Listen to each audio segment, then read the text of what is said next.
پھر غریب اپنے آپ کو معاشرے سے کٹا ہوا محسوس، کہاں ہے اس کی قبر؟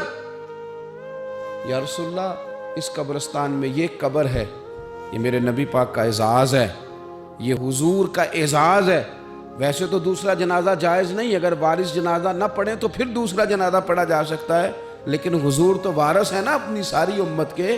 تو نبی پاک قبر پہ کھڑے ہوئے، فرمایا بناؤ صفے، میں دوبارہ جنازہ پڑھانا چاہتا ہوں۔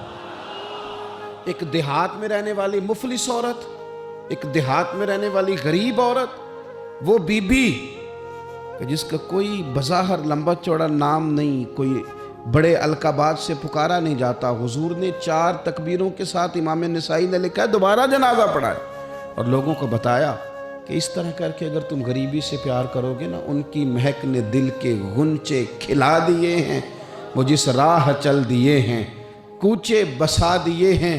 اور کیا خوبصورت انداز ہے فاضل بریلوی کا، کہنے لگے کہ میں مجرم ہوں آقا مجھے ساتھ لے لو، کہ رستے میں ہیں جا بجا تھانے والے۔